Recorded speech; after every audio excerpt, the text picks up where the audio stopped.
आज का टॉपिक है रेखीय प्रसार गुणांक। तो आज हम लोग रेखीय प्रसार गुणांक के बारे में बात करेंगे। तो इसे समझने से पहले रेखीय प्रसार का परिभाषा देख लेते हैं।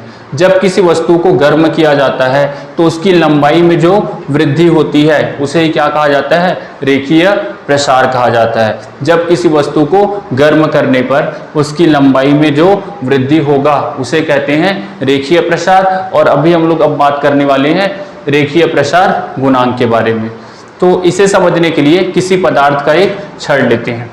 माना किसी पदार्थ के छड़ की प्रारंभिक लंबाई कितना है? L है। माना किसी पदार्थ के छड़ की प्रारंभिक लंबाई L है और इस छड़ के ताप को ΔT बढ़ाया जा रहा है। छड़ के ताप में कितना वृद्धि किया जा रहा है? ΔT वृद्धि किया जा रहा है। जब छड़ के ताप को बढ़ाया जाएगा तो हमें पता है इसकी लंबाई में भी वृद्धि होगा। तो ये मान के चल रहे हैं इसकी लंबाई में वृद्धि बहुत ही थोड़ा सा होता है, समझने के लिए थोड़ा यहाँ पे बड़ा दिखा रहे हैं। इसकी लंबाई में वृद्धि कितना हो गया? ΔL हो गया। इसकी लंबाई में वृद्धि ΔL। माना किसी पदार्थ के छड़ की प्रारंभिक लंबाई कितना है? L है। ये किसी पदार्थ का छड़ हो गया जिसकी प्रारंभिक लंबाई L था और जब इसके ताप में ΔT वृद्धि किया गया तो छड़ की लंबाई में भी कितना वृद्धि हो गया? ΔL। तो जो छड़ की लंबाई में वृद्धि होता है, जो छड़ की लंबाई में ΔL वृद्धि हुआ है वह ΔL दो कारकों के ऊपर निर्भर करता है। पहला, जो छड़ की लंबाई में वृद्धि हुआ है ΔL वो प्रारंभिक लंबाई, छड़ के प्रारंभिक लंबाई कितना लेके चल रहे हैं? L के अनुक्रमानुपाती होता है। और दूसरा, जो लंबाई में वृद्धि हुआ है ΔL वो ताप में वृद्धि ΔT के भी क्या होगा? अनुक्रमानुपाती होगा। इसे एक बार और फिर से रिपीट करना, ध्यान देना। माना किसी पदार्थ के छड़ की प्रारंभिक लंबाई L है। ये किसी पदार्थ का छड़ हो गया जिसकी प्रारंभिक लंबाई L है और इसके ताप में ΔT वृद्धि करने पर इसके ताप को कितना बढ़ाया जा रहा है? ΔT बढ़ाया जा रहा है। इसके ताप में ΔT वृद्धि करने पर इसकी लंबाई में वृद्धि कितना हो जा रहा है? ΔL। इसकी लंबाई में वृद्धि ΔL हो जाता है। तो जो लंबाई में वृद्धि ΔL हुआ है वह ΔL इस छड़ की प्रारंभिक लंबाई L के अनुक्रमानुपाती होता है। और दूसरा पॉइंट, जितना हम लोग ताप में वृद्धि करेंगे ΔT उसके भी क्या होगा? वो अनुक्रमानुपाती होगा। तो ये तो आसानी से समझ में आ रहा है। दूसरा पॉइंट कि जब ताप को बढ़ाएंगे तो लंबाई में भी वृद्धि अधिक होगा। जितना ताप को बढ़ाते जाएंगे उतना लंबाई में वृद्धि होगा। लेकिन पहले पॉइंट को समझते हैं कि पहले पॉइंट में क्या कहा गया है? जो ΔL होगा वो L के भी क्या होगा? अनुक्रमानुपाती। उदाहरण के लिए जैसे ये छड़ है, ये एक छड़ हो गया। इस छड़ की लंबाई क्या है? 60 सेंटीमीटर। इस छड़ की लंबाई है 60 सेंटीमीटर। अब इसके ताप को 30 डिग्री सेल्सियस बढ़ाया जाता है। जो छड़ की लंबाई 60 सेंटीमीटर का है उसके ताप को 30 डिग्री सेल्सियस बढ़ाया जाता है। जब ताप को 30 डिग्री सेल्सियस बढ़ाएंगे तो मैं ये मान के चल रहा हूँ कि 10% ये बढ़ जाता है। इसकी जो लंबाई है वो 10% बढ़ता है। तो ये 60 सेंटीमीटर है तो इसका 10% कितना होगा? 6। तो यहाँ पे 6 सेंटीमीटर क्या हो जाएगा? वृद्धि हो जाएगा। 6 सेंटीमीटर का वृद्धि हो जाएगा। अब दूसरा बात करते हैं कि एक और छड़ लेते हैं और इस छड़ की लंबाई है 30 सेंटीमीटर और इसके ताप को भी कितना बढ़ाया गया है? 30 डिग्री सेल्सियस बढ़ाया गया। और इसमें भी ये मान के चल रहे हैं 10% वृद्धि होता है। तो इसका 10% कितना होगा? 3। इसका 10% कितना होगा? 3। तो देखो यहाँ पे छड़ की लंबाई क्या था? ज़्यादा था। तो लंबाई में वृद्धि भी क्या हुआ है? ज़्यादा हुआ है। 60 सेंटीमीटर था तो लंबाई में वृद्धि 6 सेंटीमीटर हुआ है। और यहाँ पे छड़ की लंबाई कितना है? 30 सेंटीमीटर है। तो लंबाई में वृद्धि कितना हो रहा है? यहाँ पे 3 सेंटीमीटर हो रहा है। तो इससे समझ में आ गया कि जो लंबाई में वृद्धि होता है वो दो कारकों के ऊपर निर्भर करता है। पहला, छड़ की प्रारंभिक लंबाई L, तो जो लंबाई में वृद्धि ΔL हुआ वो छड़ की प्रारंभिक लंबाई L के अनुक्रमानुपाती होगा। दूसरा, ताप में वृद्धि ΔT के भी क्या होता है? अनुक्रमानुपाती होता है। तो इसे दे दिए समीकरण 1 और इसे देते हैं समीकरण 2। इसे हम लोग दे दिए समीकरण 1 और इसे देते हैं समीकरण 2। तो समीकरण 1 व 2 को मिलाकर लिखते हैं। समीकरण 1 व 2 को मिलाकर लिखने पर, समीकरण 1 व 2 को मिलाकर लिखने पर क्या लिखेंगे? जो लंबाई में वृद्धि हुआ डेल एल वो अनुक्रमानुपाती होगा एल के और डेल्टा टी के। जैसे इस अनुक्रमानुपाती को बराबर लेंगे तो हमें पता है यहाँ पे एक नियतांक आ जाएगा। उस नियतांक को शो किया गया है अल्फा से, तो ये मान के चलो अल्फा हुआ और ये है एल और ये डेल टी। तो जो नियतांक अल्फा मिला इसी अल्फा को कहा जाता है रेखीय प्रसार गुणांक। अल्फा को ही क्या कहते हैं? रेखीय प्रसार गुणांक। यहां से अल्फा की वैल्यू निकालेंगे, ध्यान देना, अल्फा का मान निकाल रहे हैं तो अल्फा का मान निकालेंगे तो इधर क्या है? डेल एल, एल इंटू में है वो इधर आके डिवाइड में, डेल टी इंटू में है वो भी आ जाएगा डिवाइड में, और इधर क्या बचा? अल्फा बचा। तो अल्फा इज इक्वल टू क्या निकला? अल्फा को ही क्या कहते हैं? रेखीय प्रसार गुणांक कहते हैं, रेखीय प्रसार गुणांक कहते हैं। ये अल्फा अच्छे से बन नहीं रहा है, दोनों में कन्फ्यूजन होगा, देख लेना अल्फा और अनुक्रमानुपाती में। तो यहाँ पे जो लिख रहे हैं वो अल्फा है, ये अल्फा इज इक्वल टू कितना आ गया? Del L upon L into del T. यही अल्फा क्या कहलाता है? रेखीय प्रसार गुणांक कहलाएगा। अब यहाँ से अल्फा का मात्रक निकाल लेते हैं, फिर इसके बाद इसका परिभाषा भी देखेंगे। उसका मात्रक निकालते हैं। मात्रक डेल एल का मात्रक लंबाई है, क्या होगा? मीटर। नीचे एल ये भी क्या है? लंबाई है, इसका मात्रक मीटर। और डेल टी ताप, ताप का मात्रक क्या है? केल्विन। मीटर से मीटर कट जाएगा तो इसका मात्रक क्या होगा? प्रति केल्विन, प्रति केल्विन। या फिर इसे क्या लिख सकते हैं? नीचे में जो केल्विन बचा है ऊपर जाके केल्विन इनवर्स, प्रति केल्विन या केल्विन इनवर्स। तो इसका मात्रक भी समझ में आ गया। रेखीय प्रसार गुणांक का मात्रक क्या होता है? प्रति केल्विन या केल्विन इनवर्स। अब यहाँ से हम लोग रेखीय प्रसार गुणांक का परिभाषा निकालने वाले हैं। तो ये मान के चल रहे हैं यदि छड़ की प्रारंभिक लंबाई 1 लेके चले, छड़ की प्रारंभिक लंबाई एल की जगह कितना लेके चल रहे हैं? 1 लेके चल रहे हैं, और ताप में वृद्धि भी कितना हो रहा है? 1 डिग्री सेल्सियस। ताप में वृद्धि कितना कर रहे हैं? 1 डिग्री सेल्सियस। इसका मात्रक ये भी लिख सकते हो, इसका मात्रक जो है प्रति केल्विन के स्थान पर प्रति डिग्री सेल्सियस भी लिख सकते हैं।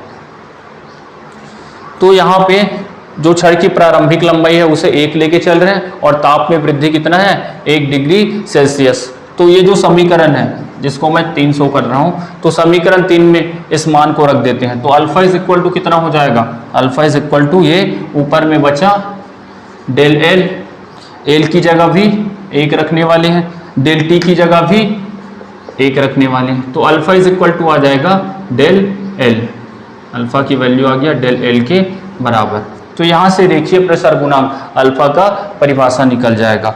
अल्फा क्या है? रेखीय प्रसार गुणांक है, और डेल एल क्या है? लंबाई में वृद्धि। तो इसका परिभाषा यहाँ से निकालेंगे। किसी पदार्थ के छड़ के एकांक लंबाई के ताप को, किसी पदार्थ के छड़ के एकांक लंबाई के ताप को, लंबाई की जगह 1 रखे हैं, एकांक लंबाई के ताप को 1 डिग्री सेल्सियस बढ़ाने पर, ताप को 1 डिग्री सेल्सियस बढ़ाने पर लंबाई में जो वृद्धि होती है उसे ही क्या कहा जाता है? रेखीय प्रसार गुणांक कहा जाता है। यहाँ पे छड़ की लंबाई कितना रख के चल रहे हैं? प्रारंभिक लंबाई 1, और ताप में वृद्धि कितना कर रहे हैं? यहाँ भी 1। और रेखीय प्रसार गुणांक किसके बराबर आ गया? लंबाई में वृद्धि के बराबर। तो रेखीय प्रसार गुणांक जो है लंबाई में वृद्धि के बराबर है जब छड़ की प्रारंभिक लंबाई एकांक लेके चल रहे हैं और ताप में वृद्धि कितना है? 1 डिग्री सेल्सियस है। तो यहीं से इसका परिभाषा निकला है कि किसी पदार्थ के एकांक लंबाई के छड़ के ताप को, किसी पदार्थ के एकांक लंबाई के छड़ के ताप को 1 डिग्री सेल्सियस बढ़ाने पर छड़ की लंबाई में जो वृद्धि होगा उसे क्या कहेंगे? रेखीय प्रसार गुणांक कहेंगे। अगला टॉपिक है क्षेत्रीय प्रसार गुणांक, जिसे बीटा से प्रदर्शित किया जाता है। तो क्षेत्रीय प्रसार गुणांक को समझने से पहले क्षेत्रीय प्रसार के बारे में बात कर लेते हैं कि जब किसी वस्तु को गर्म किया जाता है, जब किसी वस्तु को गर्म किया जाता है तो उसके क्षेत्रफल में जो वृद्धि होगी उसे क्या कहा जाता है? क्षेत्रीय प्रसार कहा जाता है। अब हम लोग बात करेंगे क्षेत्रीय प्रसार गुणांक के बारे में। तो इसे समझने के लिए ये कोई पदार्थ हो गया, ये कोई पदार्थ हो गया, और इस पदार्थ का, ये कोई पदार्थ हो गया, कोई वस्तु हो गया, और इस पदार्थ का प्रारंभिक क्षेत्रफल कितना है? ए है। इस पदार्थ का प्रारंभिक क्षेत्रफल कितना है? ए है। और इसके ताप में डेल्टा टी वृद्धि किया जाता है, इसके ताप में डेल्टा टी वृद्धि किया जाता है, इसके ताप को डेल्टा टी बढ़ा दिया जाता है, जिसके कारण इसके क्षेत्रफल में भी वृद्धि हो जाता है। और इसके क्षेत्रफल में कितना वृद्धि होगा? Del A.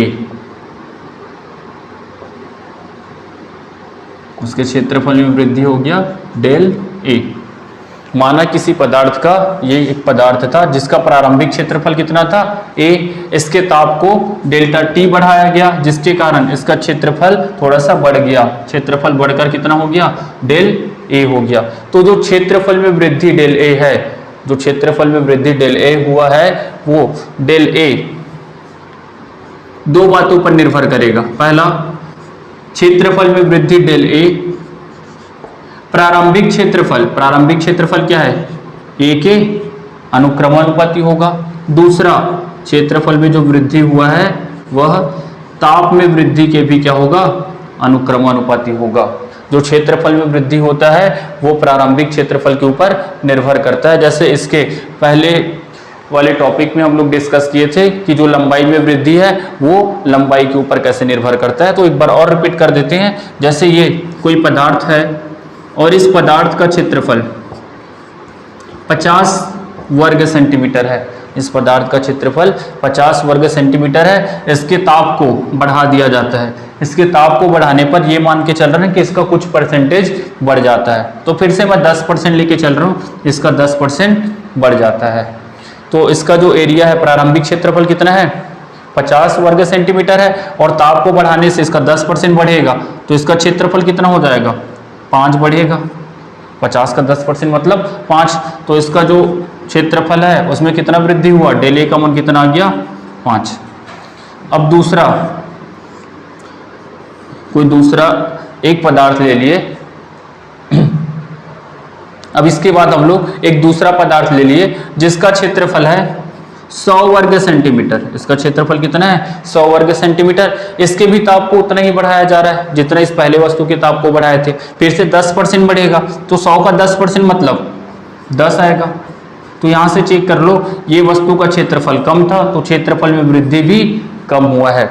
अब इसका क्षेत्रफल क्या है? ज़्यादा है, तो क्षेत्रफल में वृद्धि भी ज़्यादा हुआ है। इसकी तुलना में चेक करो, यहाँ पे क्षेत्रफल कम है तो 5 बढ़ा है, यहाँ क्षेत्रफल 100 है तो 10 बढ़ा है। तो इससे समझ में आ रहा है कि क्षेत्रफल में जो वृद्धि होगा वो प्रारंभिक क्षेत्रफल के भी अनुक्रमानुपाती होगा। अगर क्षेत्रफल कम है तो क्षेत्रफल में वृद्धि भी कम होगा, और क्षेत्रफल ज़्यादा है तो क्षेत्रफल में वृद्धि भी ज़्यादा होगा। और दूसरा पॉइंट, ताप में वृद्धि डेल टी के भी क्या होगा? अनुक्रमानुपाती। क्षेत्रफल में जो वृद्धि होगा वो ताप में वृद्धि डेल टी के भी अनुक्रमानुपाती होगा। जितना ज्यादा ताप को बढ़ाएंगे उतना ही ज्यादा इसका क्षेत्रफल बढ़ेगा। तो इसे देते हैं समीकरण 1, और ये हो गया समीकरण 2।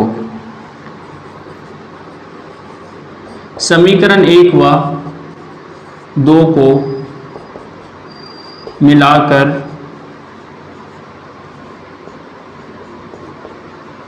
लिखने पर डेल ए अनुक्रमानुपाती है ए इंटू डेल टी के। डेल ए अनुक्रमानुपाती है ए इंटू डेल टी के। अब जैसे ही इसे बराबर लेंगे एक नियतांक आ जाएगा, इसी नियतांक को शो करेंगे बीटा से, और यही क्या आता है? क्षेत्रीय प्रसार गुणांक। और क्या बचा है? ए इंटू डेल टी। यहाँ से बीटा का मान निकालेंगे, मैं सीधा लिख रहा हूँ, बीटा का वैल्यू हो जाएगा del A upon A into del T. तो यहाँ से बीटा का मान निकल जाएगा और यही बीटा क्या कहलाता है, बीटा ही क्या कहलाएगा, क्षेत्रीय प्रसार गुणांक कहलाता है। इसके लिए क्या मान के चले थे, एक बार और रिपीट कर रहे हैं, देख लो कि किसी वस्तु का प्रारंभिक क्षेत्रफल कितना है, ए है, किसी पदार्थ का प्रारंभिक क्षेत्रफल ए है और इसके ताप को डेल्टा टी बढ़ाया गया है, जिसके कारण इसके क्षेत्रफल में कितना वृद्धि हो गया, डेल ए। तो क्षेत्रफल में जो वृद्धि डेल ए है वो प्रारंभिक क्षेत्रफल के अनुक्रमानुपाती होता है और दूसरा ताप में वृद्धि डेल टी के भी अनुक्रमानुपाती होता है। तो इसे लिखे हैं कि इसके ताप में डेल्टा टी वृद्धि करने पर क्षेत्रफल में वृद्धि डेल ए हो जाता है। क्षेत्रफल में वृद्धि डेल ए प्रारंभिक क्षेत्रफल के अनुक्रमानुपाती है, क्षेत्रफल में वृद्धि डेल ए प्रारंभिक क्षेत्रफल के अनुक्रमानुपाती है और दूसरा ताप में वृद्धि के अनुक्रमानुपाती है। इन दोनों को मिलाकर लिखें तो del A अनुक्रमानुपाती A into del T, इसे बराबर लेंगे तो एक नियतांक आ गया बीटा और इस बीटा का मान निकालेंगे तो ये ए डिवाइड में आएगा, डेल टी भी डिवाइड में आएगा, तो beta is equal to del A upon A into del T और बीटा को ही क्या कहा जाता है, क्षेत्रीय प्रसार गुणांक कहा जाता है। यहां से इसका मात्रक निकाल लेते हैं। मात्रक,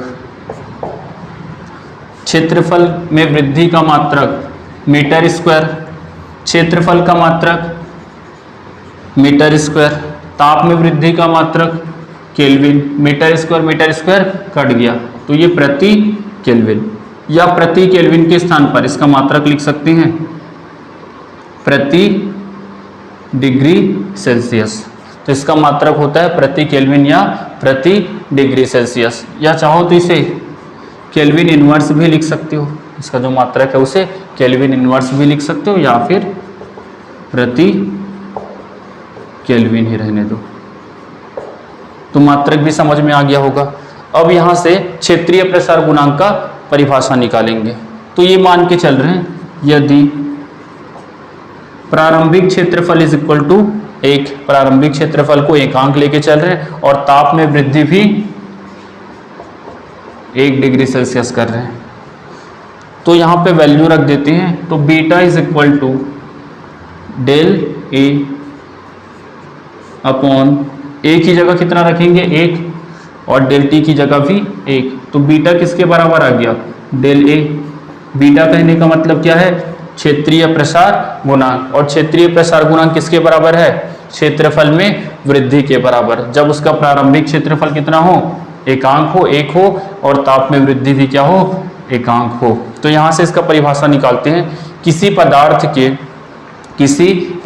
के एकांक क्षेत्रफल के ताप को, किसी पदार्थ के एकांक क्षेत्रफल के ताप को, प्रारंभिक क्षेत्रफल कितना ले रहे हैं 1, तो किसी पदार्थ के एकांक क्षेत्रफल के ताप को 1 डिग्री सेल्सियस बढ़ाने पर, ताप को कितना बढ़ा रहे हैं 1 डिग्री सेल्सियस बढ़ाने पर क्षेत्रफल में जो वृद्धि होती है उसे ही क्या कहा जाता है, क्षेत्रीय प्रसार गुणांक कहा जाता है। किसी पदार्थ के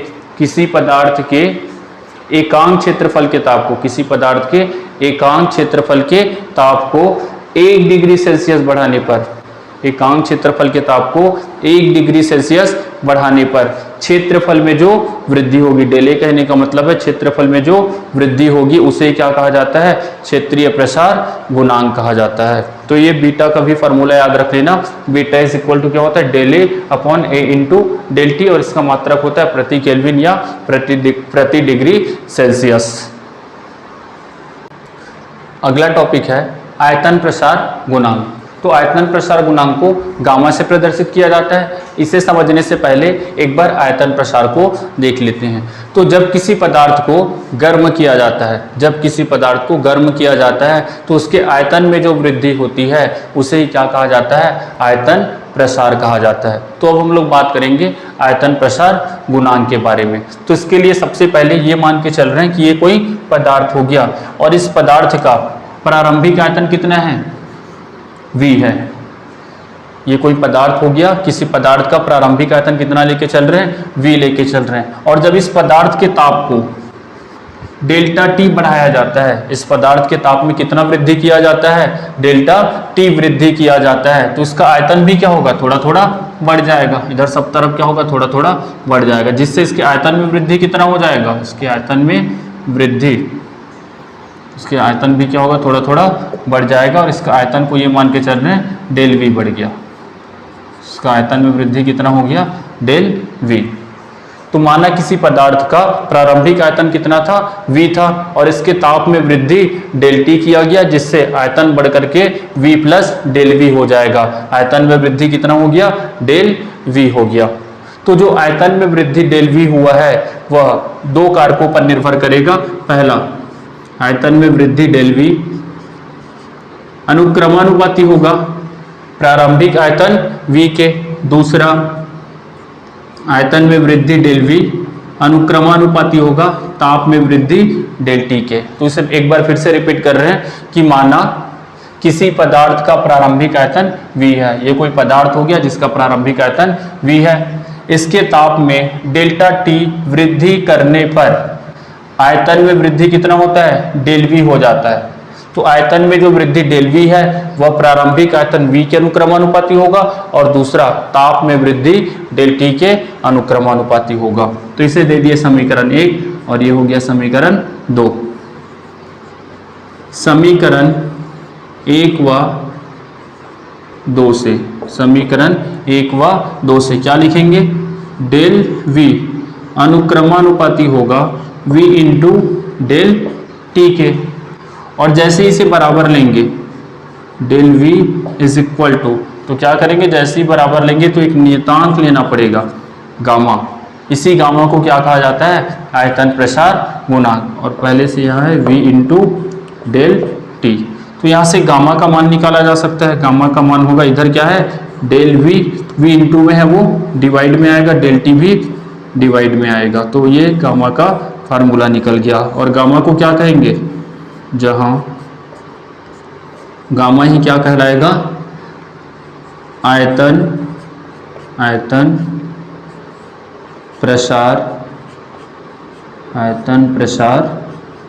गुणांक कहलाता है। गामा को ही क्या कहते हैं, आयतन प्रसार गुणांक कहते हैं। इसका मात्रक भी निकाला जा सकता है, इसका मात्रक निकालेंगे, इसका भी मात्रक होगा प्रति केल्विन या प्रति डिग्री सेल्सियस। तो यहाँ से देख लो, आयतन में वृद्धि का मात्रक मीटर क्यूब, प्रारंभिक आयतन का मात्रक भी क्या होगा, मीटर क्यूब, और डेल टी का मात्रक क्या होगा, ताप में वृद्धि का केल्विन।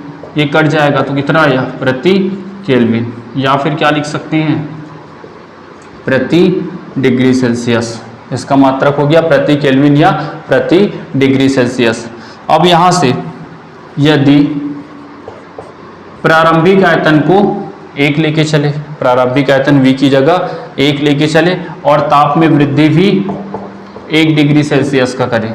प्रारंभिक आयतन v की जगह 1 रख रहे हैं और ताप में वृद्धि 1 डिग्री सेल्सियस रख देंगे, तो गामा इज इक्वल टू क्या मिलेगा, डेल वी अपॉन v की जगह फिर से 1 और डेल टी की जगह भी 1, v की जगह 1 और डेल टी की जगह भी 1। तो गामा किसके बराबर आ गया, डेल v के बराबर।